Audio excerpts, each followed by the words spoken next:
Hi, I'm Megan Luther. I'm Parnell Quinn. And we are The Simple Life.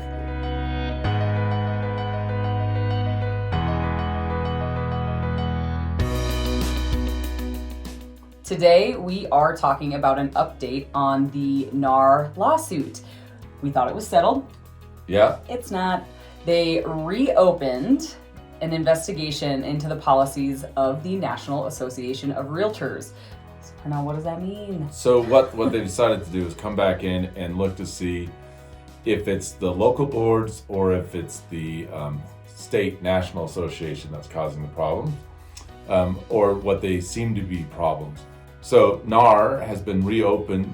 The NAR lawsuit. The NAR lawsuit has been reopened because they're trying to see if it's the boards that were causing the problem and the agents that run the boards, or if it was actually NAR that was causing the problem. A quick summary of the NAR lawsuit: it was a class action suit. The idea was to stop the practice of a common commission, which is 6% with a 3% co-op.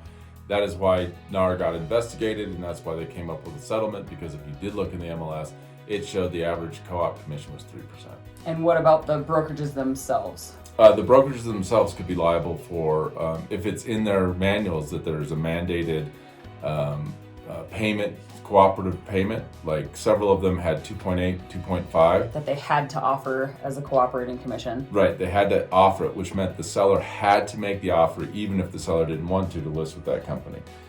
Some companies, like Live Sotheby's, for example, they are staying firm at their 6%, and they are insisting that they offer a 3% co-op. Right, which is their prerogative, I guess, but that's the whole argument around this. Again, this NAR lawsuit that has to deal with commissions. Is it really fair? You know, you're forcing a seller to maybe do something they don't want to. Correct. In order to compete in an industry. So how does this affect you as a consumer when you're buying or selling real estate? It shouldn't change much at all. Luckily, Fannie Mae and Freddie Mac have agreed that any commission paid to the buyer would be on top of any of the standard 6% concessions that they allow. Right. So people were really worried that that was going to put limitations on concession amounts, whether you're getting conventional, a VA, FHA.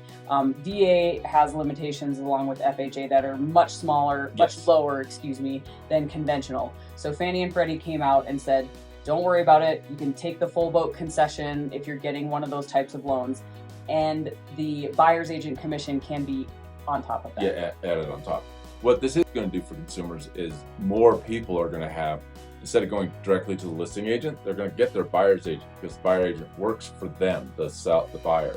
That's how it always should have been. Well, right, but the dual agency and transactional brokerage, that's not how that worked.